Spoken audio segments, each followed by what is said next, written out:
hair. I can see it. How are you, Stacy? Good. You look beautiful. Oh, you're sweet. I was over listening to Mr. Jones and someone came in and said, I'm really sorry the way I look. And he's like, just women, stop apologizing for yourself. Yes, We're he's really bad right. about that. I know I'm like still working through, I'll be working through patriarchal indoctrination for the rest of my life. Oh, For so the rest of I, my no life. doubt. That's okay. I'm charging my devices here. Give me a second. Happy Wednesday, everyone. You doing all right, Stace? Yes, I'm good. I'm actually sitting outside right now. Good for you. I It's a know. It's so beautiful, beautiful. yeah, it's a beautiful day here in Indiana. So thank you all for being here. You know our topics. We can talk about deconstructing. We can talk about Christian nationalism. We can talk about healing religious trauma. We will help you understand how patriarchy has effed you up 6 ways to Sunday. As my grandma said, she didn't say the F you up part, but she would say 6 ways to Sunday. Anybody else ever hear that phrase? Did you ever hear that phrase, Stacy? As a child? Oh my gosh, yes. 6 ways Hundreds of times. to... Can you talk about God's will and how that affects decision making? I can talk about who is Jesus. Ooh, these are still use it. You still use it, Mary Beth? I bet you do, Miss Sass. The haircut is giving, ma'am. Well, the hair is what it is. I mean, I can't. There's not much I can do with it. I'm letting it grow. I'm letting it grow out, and I'm letting it do its thing. I don't know why. I can see I'm cut off on the. I'm trying to figure out why I'm cut off. Does that help? A little bit, because on this I'm centered, but on the live I can tell I'm not. But that's all right. No, it's good. Oh, thank you. Thank you. I've just let my hair do its thing for a while. That's about all I can do. All right, go back to the question about God's will. Millennial Melanie, do you want to come up, talk about it? Can you come up? How many followers you got? Oh yeah, you got plenty of followers. No, you got 193. Yeah, you could come up. Do you want to come up and talk to me about what your question? Okay, I'm inviting you up. Stacy, you're welcome to stay in the panel. If not, you can mute. Make sure you're muted and come down. Millennial Melanie, can I call you Melanie? Yes. Hi, can you hear me? I can hear you. Can you hear me Great. okay? I can. Okay. Can you tell me, first of all, are you a Christian or are you deconstructing? I've been deconstructing for several years. Okay, so you know who I am and the work I do here. I do. Okay, cool. Well, I'm glad you're here. So you asked about. Let me go back to your question. You asked about talking about God's will and how that affects decision making. So tell me what you understand about God's will, and then let's answer the question. So this question is actually for, I guess, more in line with me trying to help other people. I feel like I have an understanding of God's will or, a higher power's will, but I have a hard time sort of expressing that or explaining it to other people who, like, for instance, I just broke up with my partner just broke up with me because she's going through some stuff. And then a lot of it is around shame and guilt around whether she's doing the right thing, whether it's God's will, whether she's supposed to be with me in this relationship, if that's God's will, if she's supposed to move to a different city, if that's God's will. And I was trying to explain to her this thing that I know I already have in my head, that it's like, that's not how God's will works. There's not a fork in the road and God's going to punish you if you go one way, or he's going to reward you if you go the other way. You know what I mean? So okay. I think that's where I'm coming from. Okay. So based on what sorry, I can't type, Stacy. I see your comment. Based on what I'm hearing is that you're deconstructing no, wait, I don't want to answer yet. I want to get a little bit more of clarity question, which is why I like this kind of back and forth. When you say you're deconstructing, what part of your Christian faith have you deconstructed from? So I think so far the things that I feel really successful about is letting go of the shame aspect of all of it. That I need to be good in order to achieve, the favor of a higher power. Okay. That's the main thing. Are you still churched? Currently not, because I moved to a new city, and I'm looking for an affirming church. Okay. And does everybody understand what an affirming church is? We'll just check and see who's here and if they understand what that is.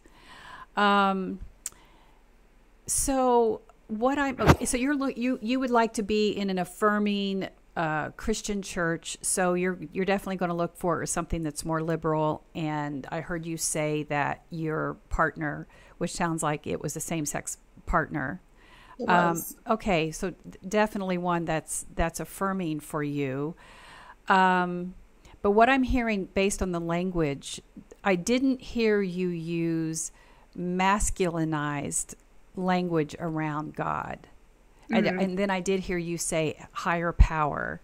So because different people deconstruct at different levels. And I want to be really, really careful about, just like when you come into my lives, it says, I don't want people proselytizing. I'm not here trying to deconstruct you to a level that you're not comfortable deconstructing from. The most important things that we deconstruct from are those things that prevent us from showing up in our world a better version of ourselves. So letting go of those things, like you mentioned that you're letting go of shame, you're learning to let go of shame and guilt, but also those things that cause us to judge or persecute other people based on our beliefs, or that based on our beliefs, we have the right to tell other people how to live their lives, because that's a religious oppression. And for many of us, that's how we grew up. So deconstructing and decolonizing from those beliefs, they go hand in hand. They're very much integral to our being released from that religious and familial patriarchal indoctrination. And so now to your question about God's will, it comes down to, I'm sorry, did you have a clarifying point? No, I'm listening. Okay. All right. Well, so I'm going to ask you to mute just in case, so there's not any background noise or anything. It's not showing me when people mute. Are you muted now? I guess I can't tell me if you're muted now. Thank you, Melanie. I'm so bad at this. See, for some reason, I can't see it on the screen. Oh, I can see it in my live, but I can't see it inside my studio.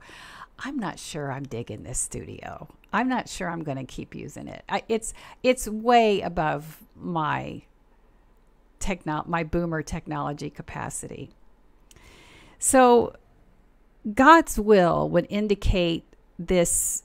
Your use of God's will would indicate to me that you come from some kind of like conservative, evangelical, fundamentalist background, where oftentimes that use of God's will was often, I'm not saying this is your situation, so I'm going to make this more generalized, was weaponized, because we had church leaders, parental authority, church authority, basically explaining to us what God's will was, and when we were living or operating outside of it. So they held on to the narrative for what God's will was. And anything that happened to us that was bad, then it could be assumed or implied that we somehow had done something to step outside of God's will. Or that God has such an active plan for each one of us that when we walk in compliance of what the church says that we need to do, then we're going to work in cooperation with what that is, and we're going to be blessed with massive abundance and immense opportunities in our lives. Does that sound okay? Thank you. Thank you, Melanie, for saying that. I see correct in there. So how much, when we deconstruct, we also start to release some of those understandings, because we begin to realize that some of those beliefs, including this concept of God's will, may have been more about controlling us than it was about what scripture actually says, or what ultimately serves our highest good. An organized religion that is hyper-focused on perpetuating itself over the well-being of a person will imply that God's will, it only works inside your obedience to the institution.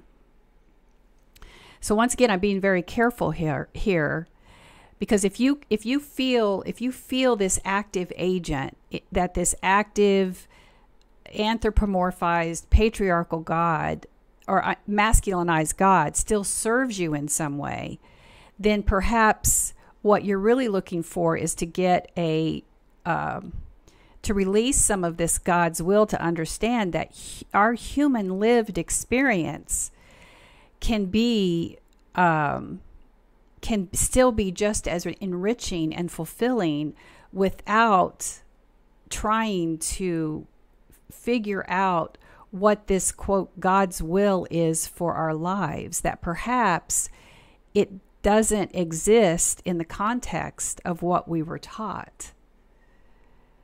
And when we start to deconstruct from that, can we still seek a connection to a higher power that is actually more genuine, that aligns more with our spirituality, and then allows us to move towards people of like mind and like heart, not only in our spiritual community, but in our lives?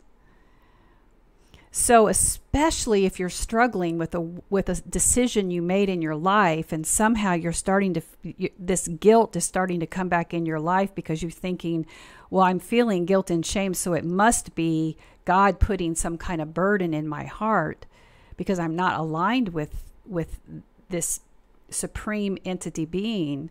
Could it be that you are still coming from a trauma response that has nothing to do with a divine experience that separates our lived experience from our authentic spirituality, which I believe, I'm going to be honest, some of these, I want to be, again, really mindful of what you believe, but where I am with it now is our spirituality is more about how we show up in our authentic selves and being true to who we are. And that's how we then express our spirituality and move towards those, like I said, with like minds and hearts, so that we can leave this world a better place. That's our legacy. That's part of who we are.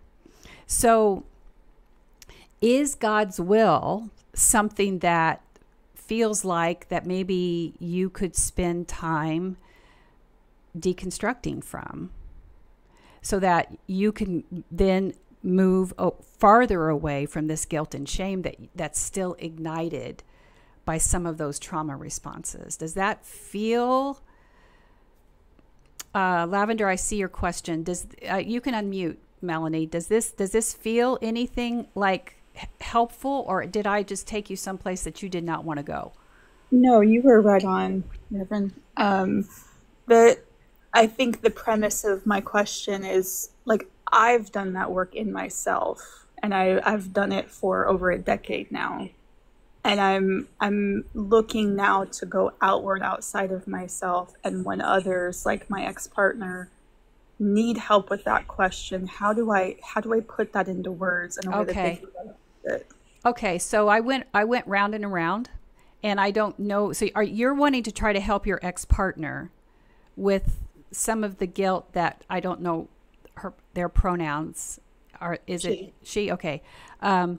Is she the one experiencing the guilt about Yes. ending the relationship?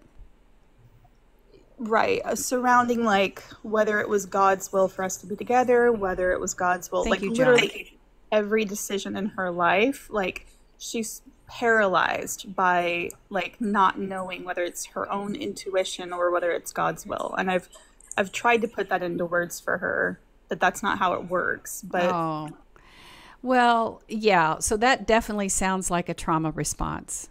And she probably has guilt for hurting you in some way. I'm sure this was a painful separation. And yet you're still able to be in connection with each other, which says something about both of yours emotional maturity. Am I right there?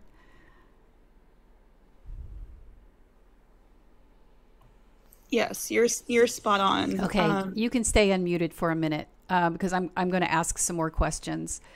So then, does this feel like she's carrying the guilt for assuming she's hurt you?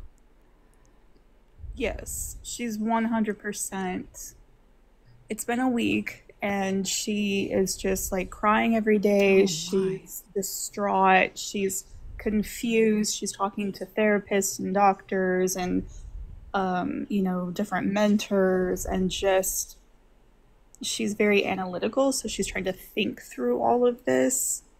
And the thing that I'm trying to like help her do is like in her spirit and like somatically like let go of the old like beliefs that were put into her when she was younger. Yeah, this does sound, now again, without knowing any of the rest of this experience, but the fact that, first of all, that she's seeking support is wonderful. I would also say to take care of yourself. Yeah, you are very kind to be so open to someone who ended your relationship, but also to take care of yourself. Because sometimes when we overextend ourselves to help someone else, we do that at the expense of our own well-being. And so I think it's absolutely admirable that you're helping her, but please also take a moment, pause, take a breath, and see how this is actually impacting you. And a week is not that long. That's really raw. That is fresh. So there's a lot of fragile edges around this experience. But based on what you're sharing, this definitely sounds like there's some indoctrinated beliefs that are hanging out in there. And the minute that she moved towards a place where she felt that she had done harm, those old memories came back and said, you are not a good person. You hurt someone. So guilt and shame are now holding her hostage and not allowing her to move forward. So if she has the capacity to work with a spiritual counselor, one, not a biblical or a pastoral counselor, because oftentimes those are going to be pointing you back towards the Bible and away from this type of deconstructing. Not that there's not good ones out there. You just have to be really careful. But I would just talk to her about understanding what the source of her guilt is coming from. And that those talking points feel like they would be enough to help her point her in the right direction, because there's so many trauma-informed therapists out there now who can help her start to peel back these layers, because this goes beyond just your relationship. It's just triggered something in her that and I always want to remind people, even though this probably feels like it's just suffocating her, triggers are an opportunity. They're an invitation. And if we are ready to look in that mirror that they are holding up to us, then this is where the healing begins. Oftentimes we're not. We hit the mirror and have it crash and crack in thousands of pieces because we're not ready. But something in us is triggering us that it is time, if we're willing to do the work. So hopefully she will get in with some qualified therapists who can help her start to unpack some of this. Now for you, I think that this is a wonderful opportunity for you to also keep yourself at the table. So I'm going to be a little selfish for you here, put my mama wings around you to say, take care of yourself. This breakup is only a week, then I just want to send you love as well, because I'm sure you need it just as much as she does. And I appreciate that. And then think about what does that mean now that you've had this experience and you've seen how much this teaching about God's will, how it's been holding your former partner hostage. Where does it sit with you now? What parts are you ready to revisit and let go and reframe for your life? Mm-hmm. So I hope that helps, and I wish you the best of luck. Thank you, Reverend. That was beautiful. Oh, you're welcome. All right. I think you can just drop down, but if not, we'll figure it out.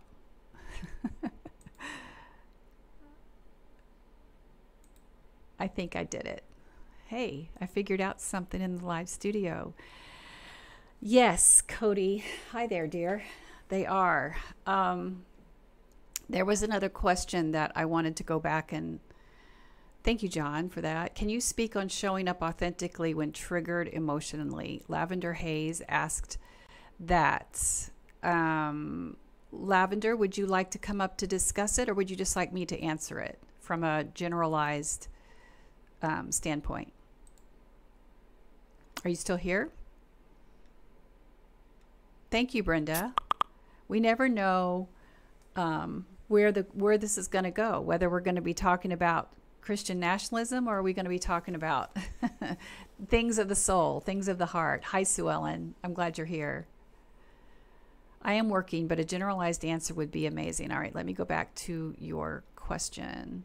Can you speak on showing up authentically when triggered emotionally? So that's certainly what we were talking about with the situation that Melanie shared with us. Because you're going to carry pain, and it's going to emanate into your life. There's just no way it's not. How many of us have had that kind of weight on our shoulders and then try to just continue to carry on? But when we've come to an emotional crisis, which is what Millennial was describing in her situation, where a breakup is so raw, and then her partner just basically spiraling, even though the reason of the cause of the breakup was because of her partner. You're now being invited to figure out why if you did something in your life, if you created action in your life that you felt was what you needed, and yet this is the response, you're spiraling down, you're feeling immense guilt, you're not capable of processing the grief that's coming up, then you have reached a point in your life where basically I call it the human experience suitcase that you've been carrying around your entire life is about to explode. And this is a real thing. When we talk about like midlife crisis, or people whose lives just seem to fall apart, or you kind of make fun of people who have those crises and they do certain things, it's actually a real phenomenon. And in the spiritual counseling realm, what I see is people in their 30s to their 50s, and sometimes into their 60s, and even beyond. There's no really, but sometimes it's usually in that range where your life starts to shift, and you realize, you become aware of your mortality and the value. What are you? Who are you? And what are you doing in this life? And is it meaningful? And is it fulfilling? And is it enriching? And why am I always angry? Or why am I always sad? Or why do I always feel like I'm ready to just blow my top? It's often because we have been living in a especially those of us who came from evangelical, modern American evangelical Christianity, some kind of version of that. And we've had these narratives placed on us our entire lives. We've either been told that we're not good enough, and depending on like the patriarchal structure from which you came, that said women are supposed to be this and men are supposed to be this. And that was reinforced in our church, in our home, in our education, everything in our, but we don't fit the mold. Well, we've been carrying that suitcase our entire life. And we make the decisions about our life through the filter of these narratives, because we're trying to contort ourselves into these spaces so that those around us who said that we were supposed to think this way, believe this way, act this way, dress this way, talk this way, that we're going to get the approval from those people in our inner circle that tell us, or have their voices are in our head. And then all of a sudden it just starts to fall apart. Those are the triggers. And then we either have the opportunity, something will bring you, I'm going to make this like from my experience as a spiritual counselor, something will bring you in because your partner said, look, you're 1 minute from us leaving. Your boss says you're 1 minute from getting fired. I don't know what's wrong with you, but you are changing and it's not a good look. And we have an opportunity to say, well, let's take a look at what's in this suitcase that you're carrying, because you've got a lot of triggers going on, and we need, it's an opportunity, and it's really a good opportunity if we can reach you before that suitcase explodes. You try to keep carrying it and you're convincing yourself that you are absolutely fine. You don't need any help in the world. You don't need any help. You can just you can just keep plowing forward. Nobody's going to tell you what to do. You are fine until you're not. And something happens and that suitcase explodes open and everything and everybody around you gets peppered with the stuff that's in it. And if you know, you know. And then everything just falls to the ground and you don't know who you are. You don't know what you believe. You don't know who you love. You're angry at everybody. And now you don't know where to start. So it's somewhere in there is a lot of our lived experiences. And I know you're feeling that. So those triggers that come up are pointing us to places in our lives that are opportunities for healing. It's our choice whether or not we're going to look at them as such. Because we can take them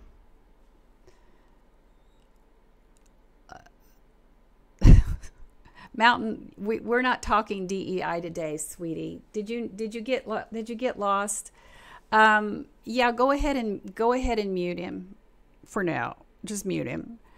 So you can take these opportunities and look at them and see how they're impacting your life. What are these triggers showing you? And start to peel back those layers. And it takes time. This is where somebody was asking me what shadow work is, or sometimes it's referred to as soul work or soul care or something like that. And it can be in community with a licensed therapist and a spiritual counselor. That is usually, ideally, a really good opportunity if you can have both. But if you can't, obviously a licensed therapist is the way to go, especially if they are trauma informed or they understand what religious trauma is like, or they understand how much patriarchy has impacted us. So looking for people with those kinds of experiences so you can start to peel back those layers. So living authentically as you are trying to identify those triggers and what they're pointing to you for your pockets of healing is challenging, but it can be done. The most important thing is that you learn what it means to create boundaries. Because if you go back to what I said earlier on, where I said when we're listening to these voices in inside our head from these people who place these narratives over us, who are just perpetuating what they've been taught related to patriarchal structures and what you're supposed to do and how you're supposed to act and how you're supposed to, what you're supposed to believe and what your path is for your life, a lot of times those people don't belong in our inner circle. But one of the things that we learn really early on when we've had these kinds of experiences is we believe that we don't have the right to put boundaries around anybody. We lose agency over our bodies, over our time, over our space. We lose agency because that's exactly what patriarchy teaches us. We are powerless.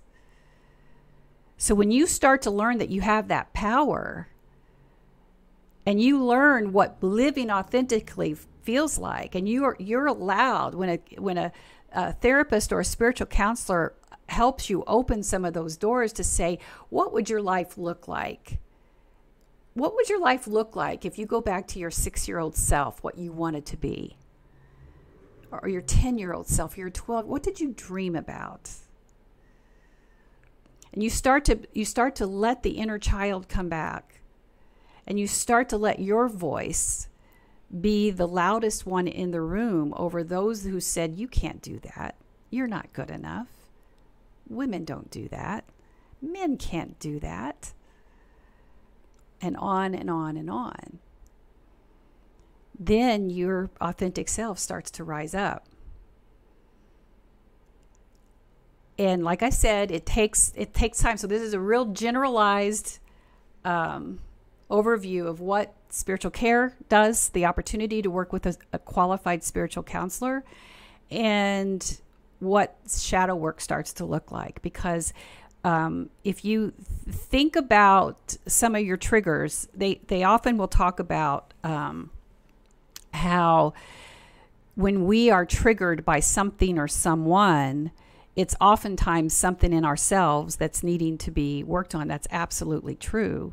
But there's also the other side. When you identify the things inside a person that you really admire, like, oh, I love the way she speaks kindness over people. It's because that's a desire in you that you wish you could ascribe to, or you could show the world. And it's in there. You just don't know how. And that's what the soul work can do. Like, well, all right, what's preventing you from showing people your vulnerable side? So that you might be sitting here sharing something that's very, very intimate in a way, and helping you with soul care here. That's obviously where we're going with this live today. And you have somebody like Mountain Man who comes in to say, Dia. So because that's hard to do, to shift from, okay, I'm going to help you with soul care, and then you've got people who think that you can just come in here and act this way. It's going to happen. You just have to know. Oh, hi, Mishi. I didn't know you were in here, dear one. So good to see you. Yes, Mishi says, such hard work to become your authentic self, but worth it. Oh, Penning has just come back. Let me see. Can you discuss back to the God's will paralysis? I'd like to know a little bit more, Harry. I'd like to know that. Are you willing to come up? Yes, Mishi. I was just saying I wasn't sure I never know where these lives are going to go. Sometimes we're going to talk about decolonizing, and we're going to talk about Christian nationalism. But today we are deep in soul work. We are deep, deep in soul work. Kara, thank you so much. All right, Harry, I'm going to try this. I'm not good at this, but I think you can come up. I think I just did it. If I did it right, you should be able to at least come up. I don't think you can come on camera, but you could come up. Hello? Are Hello. you there? Hi. Hi. It's so good to see you or hear you. Are you a Christian? I am not. I'm deconstructed. Been deconstructed for about 6 years. Okay. What was your original belief system or denomination? Yeah. It was, long story short, non-denominational abundance megachurch Okay. background. I know exactly. So would you consider it like evangelical then? Yes, yes. Okay. All right. So you were asking about, Cody, I'm so glad you're here.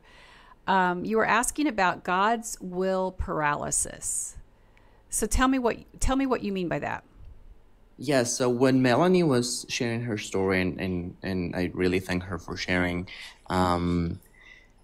she shared how there was kind of a point that she was feeling that her ex-partner was kind of trapped in this process of thinking, and almost paralyzed of thinking, is this God's will or not? And there was kind of a lack of action there.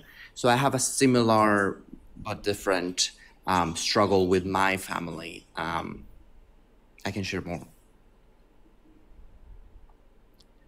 And my kind of issue is that they're still kind of in the church, not in the same church that I described earlier, but I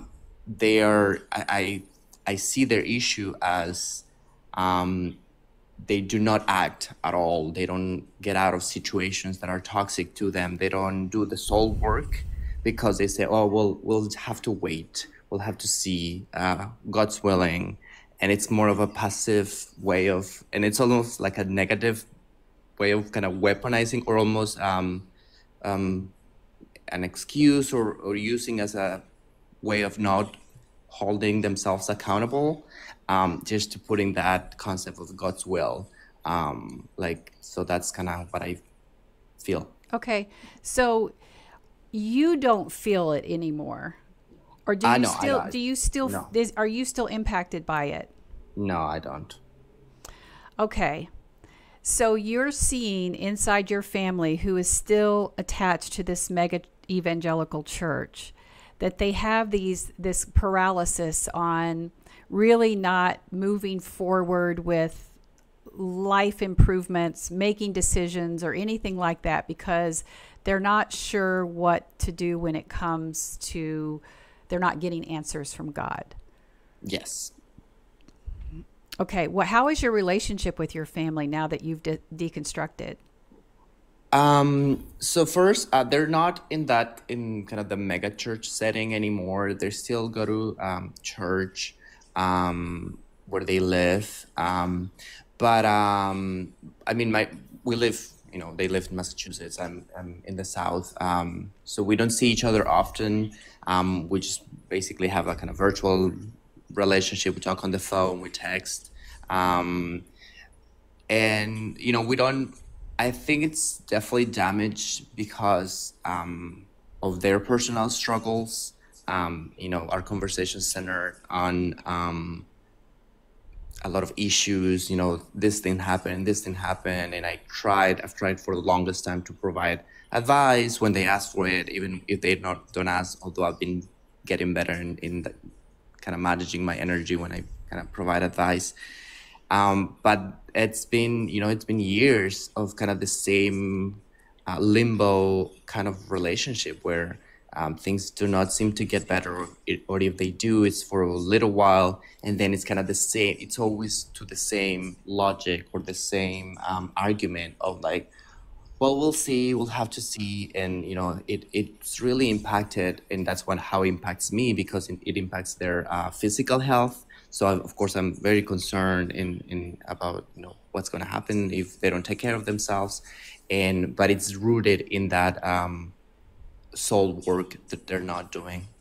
Okay. Do you remember a time when you were like that? Like, did you're now out of it, but can you look back and see, like, yeah, I can see a time in my life when I had that same kind of paralysis because I was waiting for God's will to show up in my life. Did you ever have that same kind of experience that you're now able to see in your family?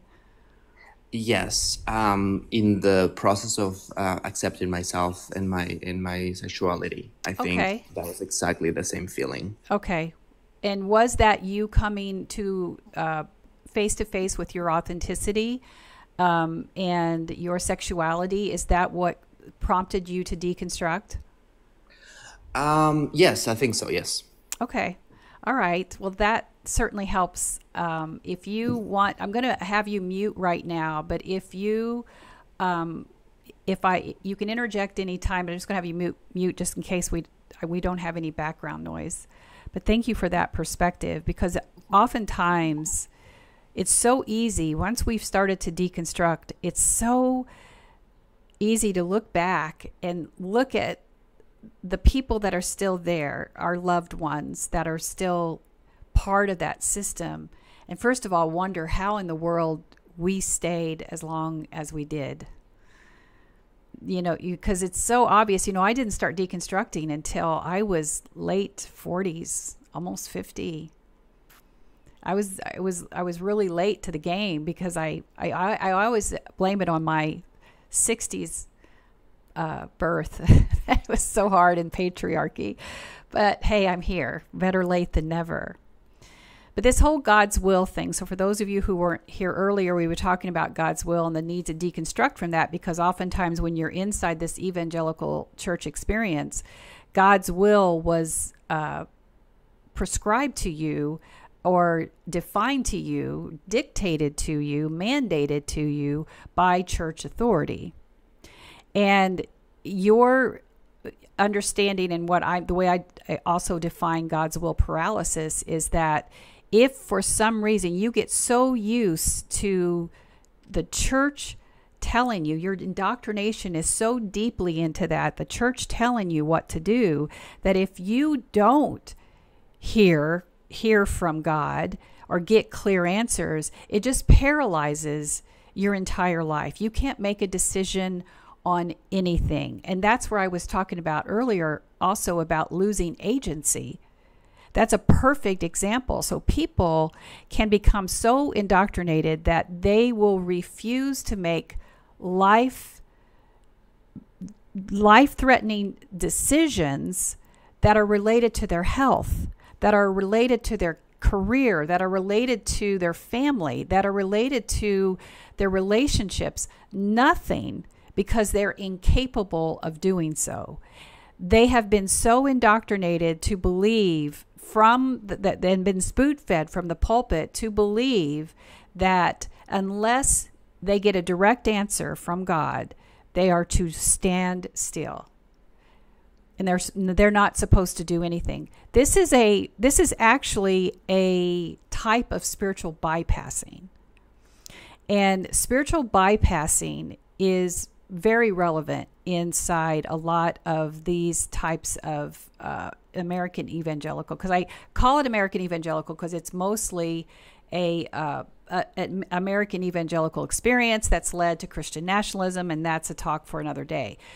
But you're now saying that I can say the spiritual bypassing starts with me saying, well, it's happened to me, so it must be God's will. Or there's nothing I can do about it because it's God's will. Or I don't have responsibility for my actions because the devil took over my actions, and I'm absolved from anything. I just need to ask God for forgiveness, and then I don't need to do anything else for what the pain that I caused. All of that is bypassing responsibility or decision making or action or accountability based on what you did. And high control religions will teach this so that you are not accountable for the pain of the world. Everything that you do is seeking approval of church authority, because church authority is often set up as their proximity to God.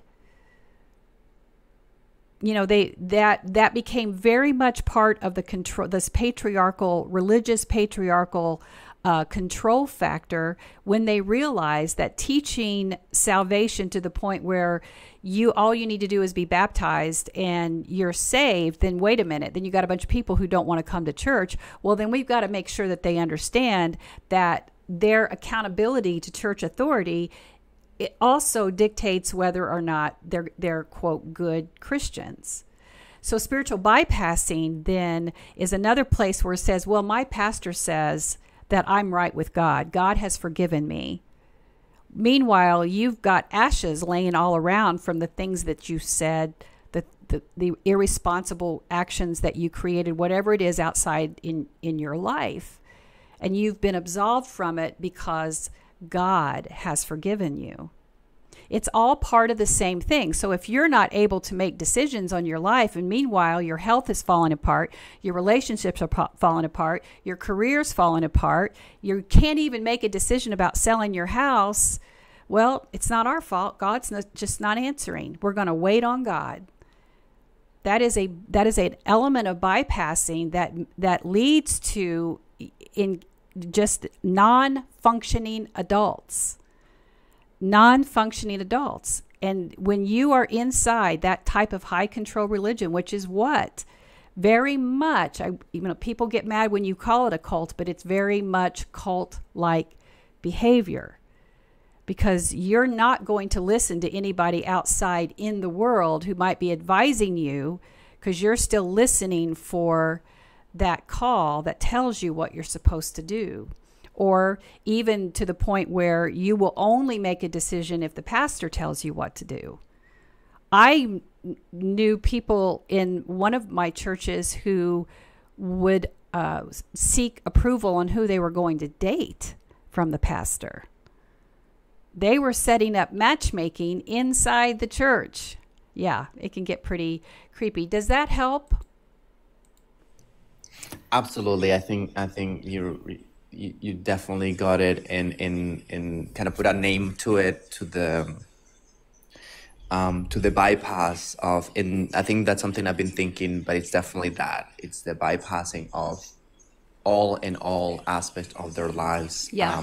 Whether it's depending on church leader or just not doing the work and having that. Yes. Thank you so much. So that is when you hear people talk about spiritual bypassing, that's what it is. And anytime you hear about this, and I am not saying it's you, but especially for those of us who are deconstructing, we always want to take that opportunity to say, okay, am I holding on to elements of that in my own life?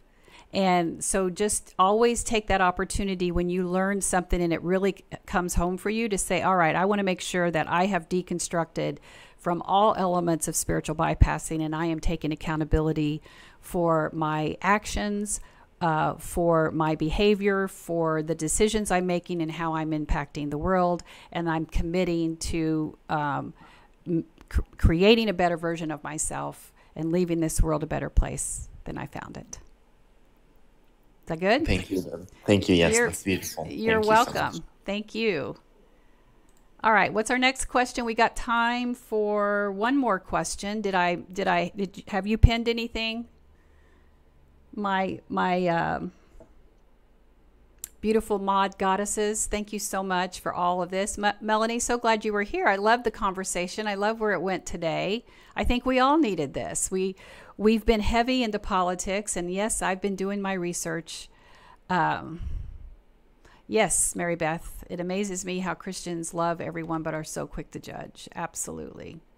Yes, I have book recommendations. Thank you, Stacy. Oh, I'm so glad you were able to pin. Good. Any other questions? All right, I have a couple of questions that we have. Oh my goodness, do you know how many tabs I have open?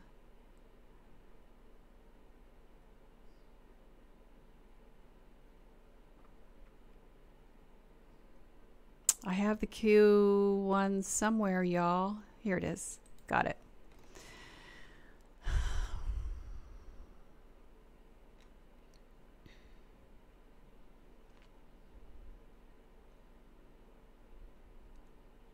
Looks like I've answered most of these questions, and I'm not going to divert into Christian nationalism today because it just feels like today we just need some energy to do a little bit of soul work. So I'll be back on Friday and be able to say, oh, you just lost the live. Am I gone? Can y'all see me? Am I here? Okay, thank you.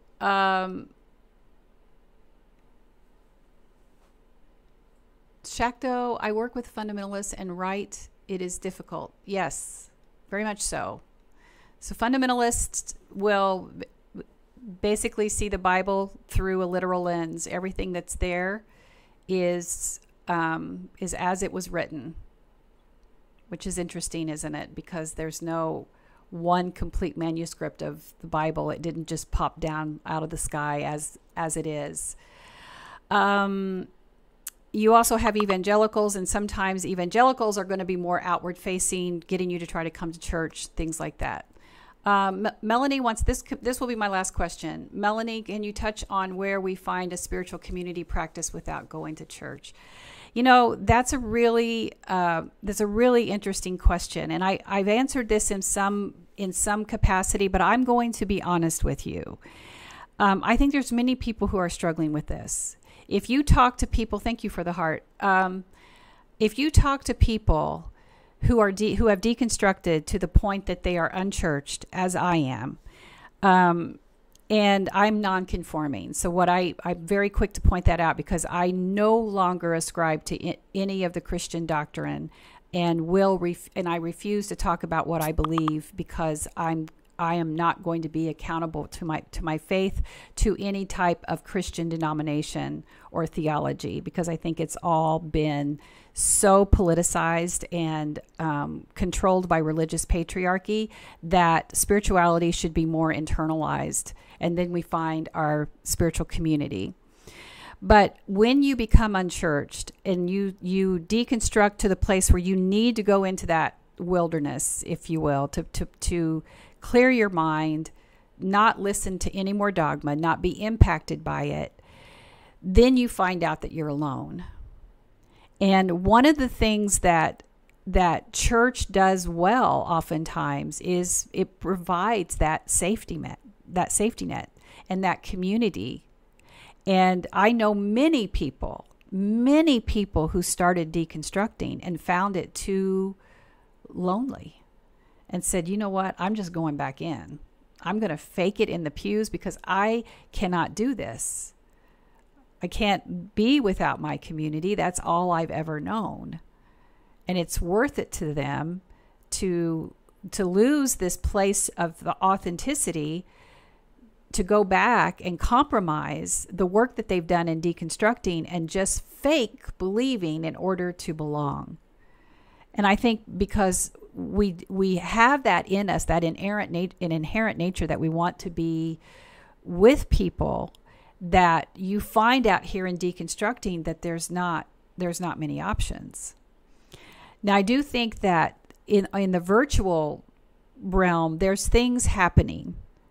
And I know that doesn't oftentimes suffice when you're needing to just find physical connection.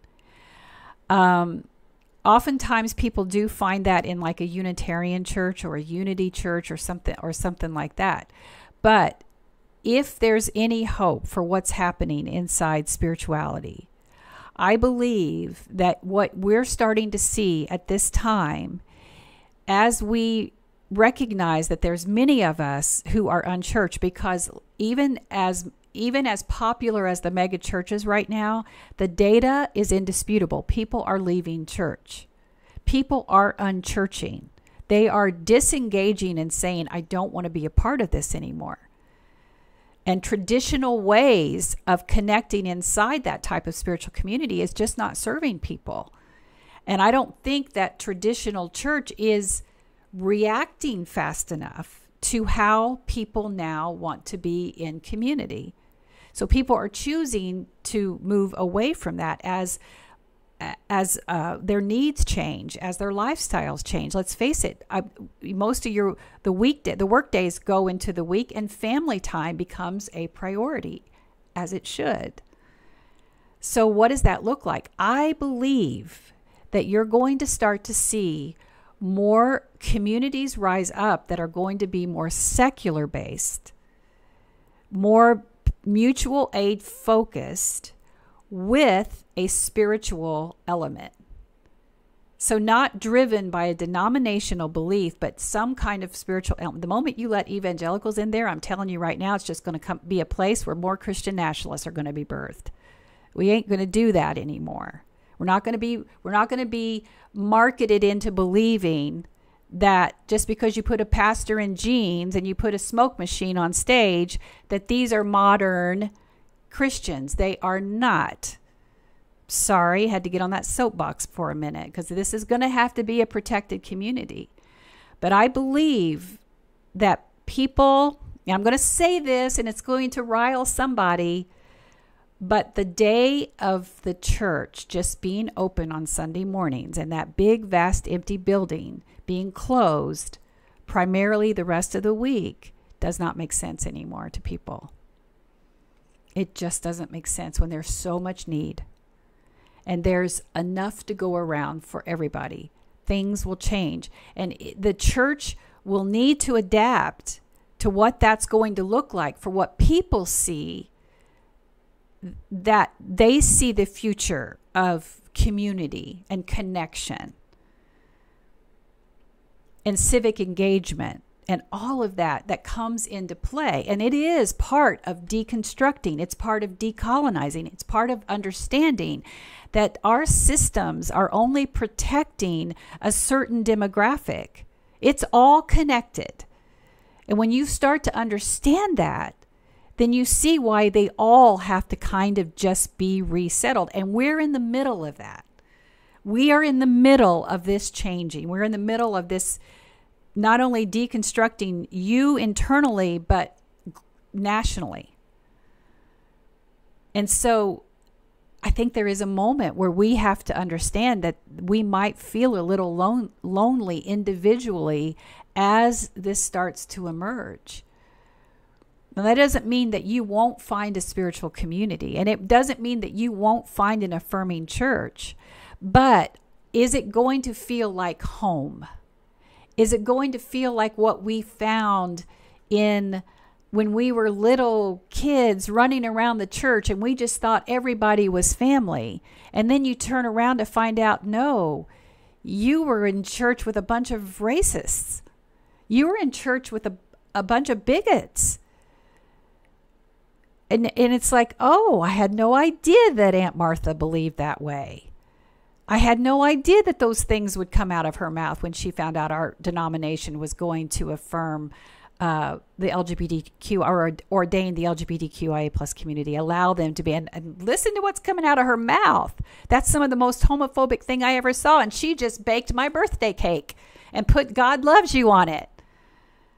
And all of a sudden you awaken to that and say, I don't want to be a part of that. That's not the family I want. And more people are saying, I'd rather be alone and figure this out myself than to support that. So I guess, Melanie, what I'm saying is go seek your affirming church. Go find them, but also keep your eyes open that you're not being lulled back to sleep. Because even affirming churches, now I'm going to rile somebody. Affirming churches can be racist, can be protecting the patriarchy, may never mention the threat of Christian nationalism, and are actually a part of the problem. And Christianity should be taking up the mantle. The entirety of Christianity should be taking up the mantle to fight Christian nationalism. And we've been lulled into a complacency that said, well, we don't speak badly about the church down the street. And the church down the street is where the most vile racism was being birthed. And we just let it go because we didn't talk about each other. Obviously, I have feelings about this. And I've thought about it a lot. I mean, I do know that community is, and I've had several people talk to me to say, let's start helping people put together a plan. And I think that will happen. I think we will start putting together the plan that says, here's how you create, here's some suggestions on how to create community in your area. And if you want to feed people's spirituality, then make it look like this. And maybe it looks like you come together, okay, take a breath. Maybe you come together for the spring equinox and start to honor your ancestors and push out the language that separates and divides and judge and persecutes. And you start to accept that the way you help people, they can believe whatever they want to believe. They can go take care of things. But when we come together as a community, we're saying we're going to take care of our spirituality because it's more about how we show up in the world than worrying about our salvation. Because the minute religion, organized religion, taught us that it's more important to be hyper-focused on your salvation than to worry about the pain of your neighbor, they indoctrinated you. Because you turned away from the pain of the world. Unless, of course, you were a white Christian who was going over into a colonized country to be the white savior.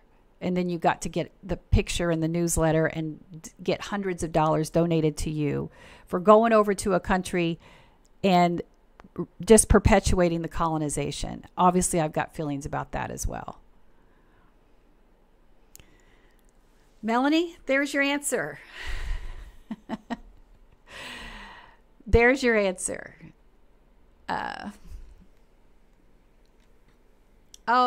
Ken Ann says, I walk in total darkness.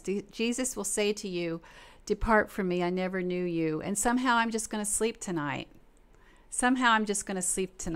I think we're all here going to sleep tonight. The funny thing about people who come into these places, like Can-Am, Joni, and Jeffrey, says, I'm walking in total darkness, and Jesus will say to you, depart from me. It's as if, are you new here? But what you did here, Can-Am, is, and I see my mod's already muted you, but I think you can still see this, and I don't care if you can or not. But for the rest of you who are here, they're still out there. And if we ever need affirmation for why we deconstructed, there are people actually believing that they have the right to come in here and say something like that without realizing the type of deconstructing that we did, that only recognizes an indoctrinated person who has weaponized their belief and believes that they are spiritually and morally superior than I am. And somehow I'm now supposed to be so entrenched with fear that I'm going to beg them for mercy and beg them for forgiveness without realizing that all they did was weaponize their beliefs and show the world there's no hate like Christian love. No hate. There's none. None whatsoever. All right, you beautiful souls. We're going to, have they met you? You've met me before. I'll say that all the damn time. Good. You better say it. I love all the comments today. Thank you, Raven. Thank you. I think you've been here before. I'm glad you're back. Cody, thank you so much. You know what, y'all? I loved where the conversation went today. I want you to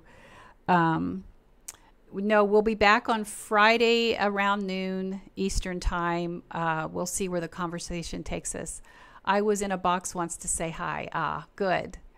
Liza, we are going to start posting these elsewhere on other platforms. So these lives are actually getting ready to be uploaded and put someplace else as kind of a little podcast. So we get a lot of requests for them, so we're ready to do that. So thank you all so very much. I'll see you Friday. Until then, make it a beautiful day. Remember, you are loved. You're deeply loved. You're deeply and unconditionally loved just the way you are. Have a great day. I'll talk to you soon. Bye for now.